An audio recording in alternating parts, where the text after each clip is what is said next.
Near mint condition, the home of collected editions. That cover's so awesome. That, as they say, is that.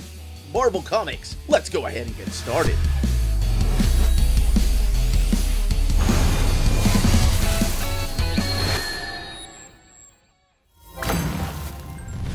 How's it going, all you mentees? Uncanny Omar here from Near Mint Condition, and yeehaw, do we got a show for you all today? Today I'm going to be talking about my top 20 most wanted DC Omnis. This is the 2024 edition. So let's go ahead and get started. Almost said let's go ahead and round them up, but I think I already did that in the past. So let's go ahead and get started.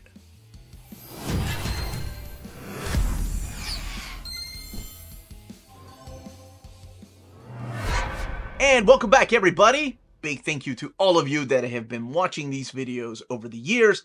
I love making them, and you all just love watching them and leaving comments, so thank you all so much. Before I go any further, please don't forget to smash that like button. That goes a long way for us here on the channel. It means the world to us. Very small thing you can do, but yeah, seriously, thank you all so much that do and share our videos and leave comments below. All that helps with the YouTube algorithm. Now, earlier this year, we let you all vote for your most wanted DC Omnis and Marvel Omnis. I've already done my Marvel Omnis, and I did X-Men Omnis. I'll be doing top 10 Spider-Man most wanted Omnis, my top 10. I am going to tell you ahead of time, I know this happens every year, the Batman list will be separate, as well as this year, for the first time, I'm doing my top 10 most wanted DC Superman Omnis. I don't know why I said DC. That's just kind of redundant. Of course it's DC Comics. But then again, DC Comics is redundant anyway because of the Detective Comics. Anyway, okay. I am going to be talking about my top 20 most wanted. You all voted for yours, and I went with my friends and read your top 60. Sent that list over to DC Comics, but this is my personal list.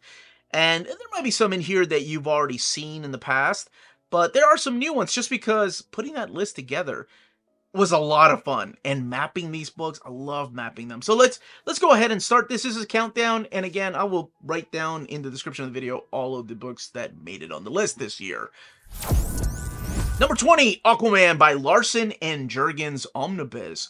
So this is the stuff that happens after the already solicited, not out yet, Peter David Aquaman Omnibus, and it wraps up the series from there. So yes, you did have Larsen, and then you had Dan Jurgens wrapping up this run, and I also included the 1 million issue and the one annual that was missing from the Peter David run, wrapping up this series before we move on to the next one.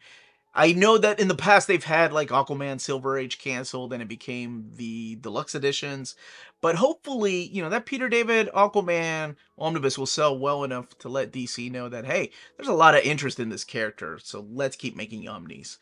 Number 19, Blue Beetle Jaime Reyes Omnibus. And this is an era of Blue Beetle that is the post-Infinite Crisis.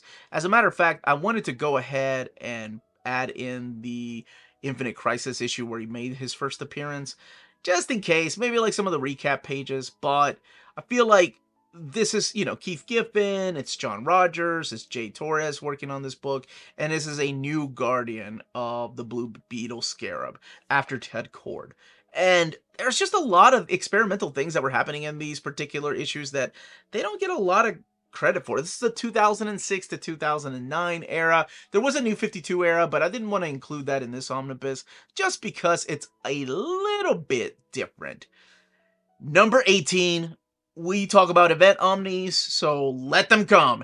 Invasion Omnibus. I think last year I did 2001. For the last couple of years, I think I've done 2001. It's not in this list. Maybe next year, but Invasion Omnibus.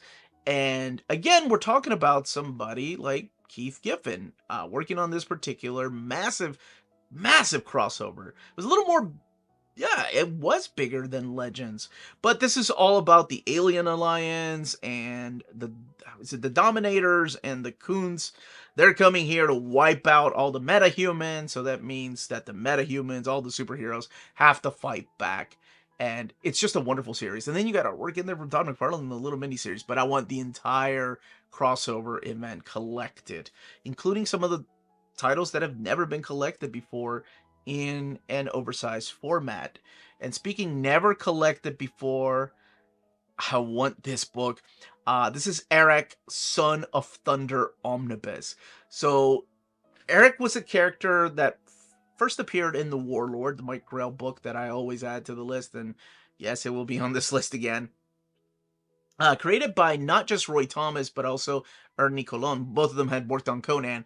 And at the beginning of the series, it did feel like Arak, Son of Thunder, was like a barbarian type of character. But then they started introducing a lot more Native American mythos into the character, a lot of lore and things like that. So by the time the series ended, you got more of that style type of storytelling in here. And yeah, one that I don't think, there's only 50 issues, but I don't think they even ever collected a showcase of this. Please let me know in the comments down below if they have. I don't think they did. And number 16, another one that I know they debate showcases of because I've read them in showcase, and that is The Haunted Tank. The Haunted Tank was a series that ran through GI Combat, so you'll see a lot of GI Combat through here, as well as The Brave and the Bold. And there's enough for 2 volumes. I only had the first showcase. I want to say they made 2 showcases of the Haunted Tank, if I'm not mistaken. But it is all the story of it's a Confederate General, Jeb Stuart, whose spirit is sent to Earth by Alexander the Great to become a guardian of his namesakes that are fighting in World War II. So he's taking care of the crew of this haunted tank. And the crew is, again, his namesake. One of them is, what is his name? Jeb? I think he carries the same name as Jeb Stewart. Because Jeb's are initials. It's James Eel Brown. But everybody called him Jeb. Now, his namesake later on is Jeb Stewart. And then there's also Ark Asher and Rick Rawlings and Slim Stryker. Now, that's at the very beginning. There are a lot of changes, and some of these characters do end up dying. But, I mean, the series went on for a long time, and it was a big seller. And the reason I remember picking up the showcase was because I remember there was a gentleman that would pick up Haunted Tank back issues when I worked at the comic book store. And I always wondered about that title, and he was like, yo, you've heard of Sergeant Rock, right? This is the other wonderful title from DC Comics about war. And I tried out a couple issues, and I really dug the artwork, but that's what got me to pick up the showcase. And now I want a I want it restored. That would be awesome if it's fully restored, artwork and colors. So Russ Heath does a lot of the beginning stuff. And coming in at number 15, Green Lantern, Those Left Behind Omnibus. And that's what I called it. This was one of my favorite maps I worked on. And the reason you're seeing a lot of issues in here jump around, you're like, what the hell is even this? This is the stuff of Green Lantern Corps that did not make it into the Peter Tomasi and Doug Mahnke Omnibus. So if it's not in that omnibus, or Patrick Gleason, sorry. If it's not in those Omnis, then I put it in here. As well as the Maxi Series Ion, and that leads into the Sinestro Corps. And then, speaking of Sinestro Corps, the Jeff Johns and the Green Lantern Corps Omnis leave out some Sinestro Corps, the Telsa Sinestro Corps, so I added them in here. And then the War of the Green Lanterns, Aftermath 1 and 2. But I wanted something, like I said, it's going to jump around, and that was not collected in the Green Lantern Corps Omnis, nor in the Green Lantern by Jeff Johns Omnis. So that's what this is, and I properly named it Those Left Behind. I am patting myself on the back. Well done, Omar. If they ever make this omnibus, it's just pure coincidence, I'm sure. Number 14, Our Man Omnibus. I think I made my top 10 compendium list last year. I don't go back and watch my videos, but I'm pretty sure I did, because the idea was to make Our Man into a compendium. I'm like, there's no way they're going to make this into an omnibus. But they did give us, or at least it's not solicited yet, it's in the catalog, Shade, the Changing Man, which is just crazy. And if we can get a Shade, the Changing Man omnibus, then we sure as hell can get Tom Payer and Rag Morales' run on Our Man. It's only 25 issues plus that Smash comic in here. And it's that character that appeared in the JLA, so it's not the same character that's in the JSA later, although he does make early appearances in the JSA. The original Our Man does show up through this series, and it just makes it a lot of fun. I really dug this series, completely underrated. I don't think it's ever been collected in anything, honestly. So Yes. Number 13, we're getting an absolute reprint of Absolute Promethea. And I have those. And I think it's wonderful. If you haven't read it, it's Alan Moore and J.H. Williams. Beautiful. Oh my gosh, the artwork is stellar. The artwork is known because it's spread pages throughout most of it. I want to say like 95, maybe even more than that, 97% of the book is told through spread pages, double page spreads. Oh my gosh. Going on now, maybe 10 years, the reason I and a lot of other people did not buy Absolute Promethea was because DC put in the catalog a Promethea, the Immateria edition omnibus. It was going to be the first omnibus of its kind that was going to be a landscape omnibus to showcase those double page spreads. And that's why it's on the list. I'm holding out hope. It's been my most, it's never made it on the list. Never. I remember J.H. Williams even tweeting that it was still coming after he's done with Sandman Overture. He's going to work on a new cover for this series, and we got excited. Still waiting. That's okay, though. We are still waiting, and that's okay. One day, we can be patient. I've been patient all these years, and I don't know if it's coming anymore or not, but here's hoping. What are we at now? Number 14, I believe? No, number 12. I already talked about that. Number 12, The New Gods, Cosmic Omnibus. Now, there is a reason I called it this, and I wanted to include things like Cosmic Odyssey, which has been released in the deluxe edition before, but I wanted to include that along with the series that have not been collected about the Fourth World, that leads into the John Byrne Fourth World Omnibus. So it's stuff in here from Mark Evanier, Bob Lewis, and Mike Carlin, Rachel Pollack as well. And with the ending of issue 11, issue 12 becomes the John Byrne era, and then you can pick up that omnibus. But I wanted something to lead directly in there, in between the Fourth World stuff from Jack Kirby, and then volume 2, which had a little bit of Jack Kirby, and then this. And then we can get the John Byrne era in there. Number 11, Flash by William Messner-Loebs and Greg Larocque Omnibus Volume 2. It was tough. I think last year I had maybe before it was solicited, I wanted the Mark Waid collected because I was more excited about that. But we do have it solicited, or has been solicited, or just in the catalog. I think it's been solicited. Anyway, back to this. The Volume 2 of this era will lead directly into Mark Waid Omnibus Volume 1. And that makes me so excited that we actually have a post-crisis, if we get this right, a complete run all the way through. My gosh. And you throw in the Grant Morrison and Mark Miller hardcover, which we know they're doing, of their run. Yeah. I mean, you could have it all the way to Jeff Johns. Man, and now you're cooking. Now you're really cooking. That's one stellar run. We just need those other issues that were not collected in the Jeff Johns. But then again, I am jumping ahead into the possible future. And what I want to focus on is this particular era. It is the remaining of William Messner-Loebs' era, and Greg Larocque stays on the book with Mark Waid for a while, but this leads directly into that omnibus. Now, if any of the books I'm talking about ever get made and you live in Europe, check out our first sponsor. If you're in Europe and you're interested in buying these books, definitely check out Walt's Comic Shop in Berlin, Germany. They have the cheapest pre-order prices, flat shipping rate of €12 for all EU countries, emails answered within 24 hours, waltscomicshop.com, and you can use the code nearmintcondition at checkout and get free shipping for all EU countries with your first order over €40. That's Walt's Comic Shop, your reliable source for omnis and premium collected editions in Europe. Ding!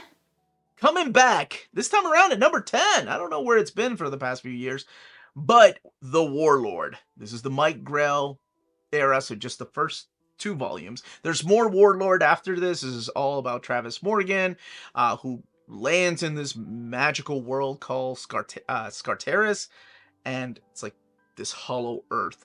And it's pretty much a man that is taken out of the norm and put into this weird world.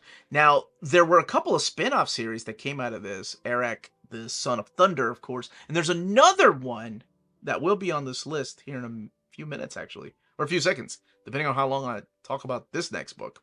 So coming in at number 9, JLA by Mark Waid Omnibus. Or JLA Omnibus Volume 2. I didn't know exactly what to call it, but I think the first one's JLA by Grant Morrison. It's not strictly by Mark Waid. There's some few things in here that's why I was like, maybe JLA Omnibus Volume 2. Like the Aztec, the Ultimate Man in there. It's supposed to be read before the final volume of Grant Morrison's run, the World War III, in Morrison's JLA run.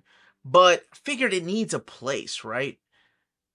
So why not put it in here, along with a bunch of other stuff that Mark Waid wrote, and of course Tower of Babel, which has been collected in deluxe edition, but we can wrap up the rest of the series in an omnibus format, put in the annuals, put in the Justice League A Midsummer's Nightmare in there, the JLA Year 1, which he did do, and the Heaven's Ladder. So these are just one-shots and annuals that were not collected in Grant Morrison's omnibus, and then hopefully Volume 3 or the Joe Kelly era. One day we can get that. But this is definitely a gap filler, and I've really grown to really love those. It makes me happy to just fill in those gaps. A few of you left comments as to what that feeling is when you slide in a book that has been missing, some of these for over a decade, into your shelf. Number 8. This is the one I was talking about that spun out of the Warlord, and that is Arion, Lord of Atlantis, making his first appearance in Warlord. But the series didn't last as long as Arak, but it's got some stellar stuff in here. And you guessed it. I think it's pronounced Arion. That's the way I've always pronounced it. I think one of my viewers said there's actually another pronunciation that's closer to because his name is like is it A-R? Or is it AHR? Anyway, doesn't matter. This has a lot of early artwork in here by Jan Duursema, who of course went on to do a lot of Star Wars comics, and X Factor, and her style is just solid. This is like some of the early stuff that I remember seeing of her work, and written a lot by Paul Kuperberg. And of course, it is the ancient ruler of Atlantis, or one of the lords of Order of Atlantis. And then you may have seen him later on in works like Justice League, or even Camelot Falls. He does make an appearance in Camelot Falls, the Kurt Busiek story, with beautiful, beautiful artwork by the phenomenal Carlos Pacheco. Number 7 already. I know this has made the list before, but it doesn't matter. Green Arrow, Connor Hawke Omnibus. Look, we are getting volumes 1 and 2. We are getting the Archer's Quest, I think. Is that what they're calling it? It's like the Kevin Smith, Brad Meltzer in the beginning of Judd Winnick's era, and I want to see a continuation of that. But we need that missing gaps in between the Mike Grell era and that era. So we need the rest of Chuck Dixon's run in here, but not just him, of course. Doug Moench, Kelly Puckett, Jim Aparo, oh my gosh, Kevin Dooley, just to name a few. And collecting this entire run, the crossovers in here, and it's good. This is right after something happens to Ollie at the very beginning of this particular Omnibus Volume 1, if it ever gets made. And his son, Connor Hawke, takes over, and he becomes the new Green Arrow. So it was a time for him to be the new Green Arrow. Kyle Rayner was the new Green Lantern, and they became really close. There's a couple of crossovers that happened through both of these runs. And I did add the Dragon's Blood in here, too, because we need that collected in oversized format. Speaking of Judd Winnick, coming in at number 6, Outsiders by Judd Winnick Omnibus. Now, I'm selfish. Yes, I want everything. Technically, if you add Batman and the Outsiders, this could be a volume 2 or 2-volume set. But I figure let's focus on the Outsiders by Judd Winnick. I think that would be really fun. It was a great era, and it ties so heavily in to the Teen Titans era by Geoff Johns. They were almost like hand in hand. What was happening in one book was happening in the other. The effects of one book are felt in Teen Titans and vice versa. The effects of Teen Titans were felt in Outsiders. And it was such a wonderful time to read comics. Honestly, I don't know what the consensus is out there with how people feel about these series, what they think about Teen Titans by Geoff Johns and Outsiders.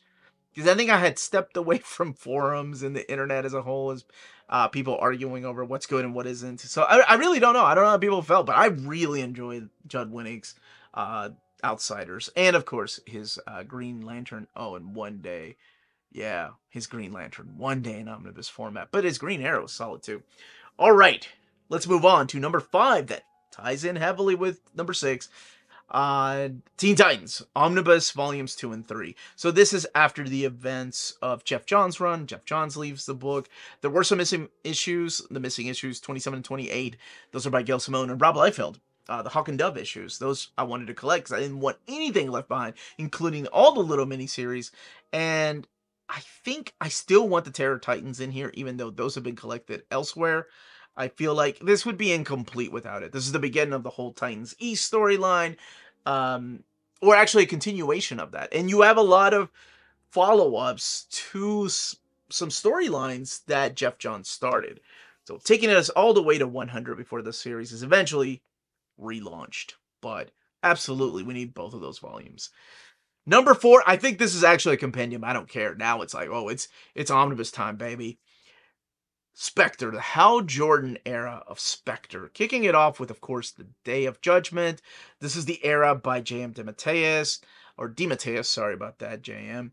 He told me how to pronounce it. He's like, yeah, I let people pronounce it DeMatteis forever, but, you know, truly it's supposed to be DeMatteis. And I'm like, you got it, DeMatteis it is.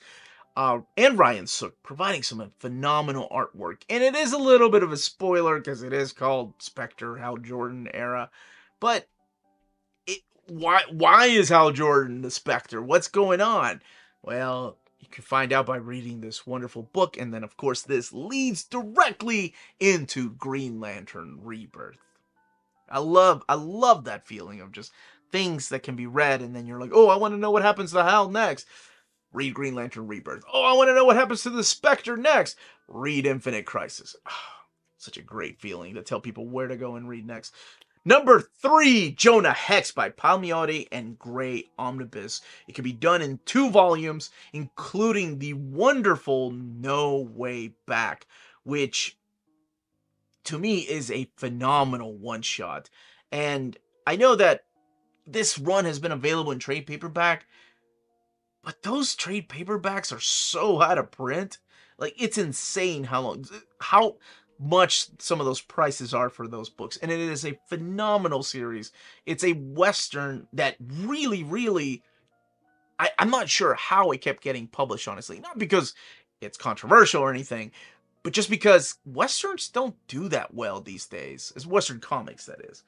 And I can't imagine of another Western that lasted this long as Jonah Hex by Palmiotti and Gray. So it's still the character of Jonah Hex, right? This is the 2006 era. He's still that bounty hunter. Is he a good guy? Is he a bad guy? Oh, man. And you know, actually, the series got canceled a couple times, but then fans just kept bringing it back because it was just so good. And Volume 2, I think it took them a little while for that to come back out. And that is issue 51, if I'm not mistaken, and then continuing all the way to 70. There is the All-Star Western too, but I don't want to be selfish. I want to just focus on Jonah Hex. Number 2, Wonder Woman by William Messner-Loebs Omnibus. We are getting Wonder Woman by Greg Rucka Omnibus finally, and I would love this era. This era is immediately after George Perez left the book. So in comes William Messner-Loebs and Mike Deodato Jr. with the freaking amazing artwork. And Brian Boland's covers. Oh, you gotta go with a Brian Boland cover on this. Oh, although it's tough, right? Because it's internal artwork by Mike Deodato Jr. But she's just so... she's such a goddess in those covers. Oh, it's hard to choose a cover for this omnibus. So I do love choosing the covers. And it leads into the John Byrne era, which has not been collected in oversized format. It's been collected in trades. It's been collected in a standard size series of hardcovers. But one day, I'm sure it'll be collected in an omnibus format. Now, I mentioned there's no Batman on this list, right? No Batman on this list. That will be a video for another day. By the way, limiting myself to 10 Batman omnis was a nightmare. I'll explain when I do that video.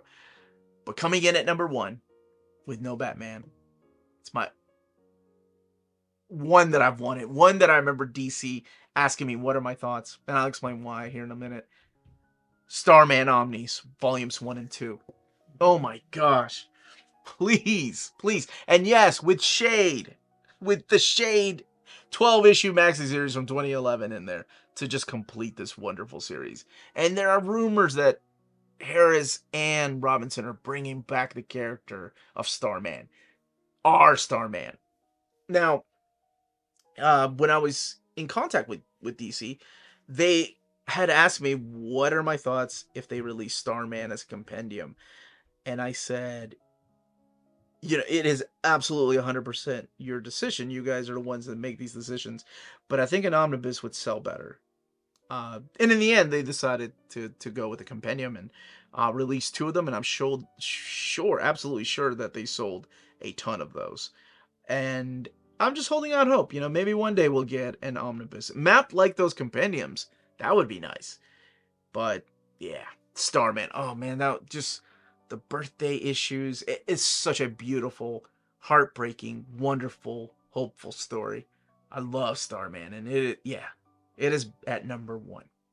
Now, if and when these books ever come out, and you want to pre-order them, check out our sponsor here in America. CheapGraphicNovels.com, your online home for graphic novels and collected editions up to 50% off cover price. They have excellent shipping and prompt and helpful service. Check out their bargain deals for up to 90% off cover price. And don't forget that CGN also takes pre-orders. That way you don't miss out on the hottest releases. And they are currently running a special promotion for you Minties. If you're a first-time customer, after receiving your order confirmation email, reply back to that email and let them know Near Mint Condition sent you their way. They will then apply a free shipping promotional credit to your next order in the US. Cheap Graphic Novels, your source for the hottest books with the kind of deep discount, quality shipping, and customer service that will keep you coming back for more. And that was my list of my top 20 most wanted DC Omnis. Come back to the channel. Next week I'll be doing my top 10 Batman Omnis, and then maybe a couple weeks after that, the top 10 Superman Omnis.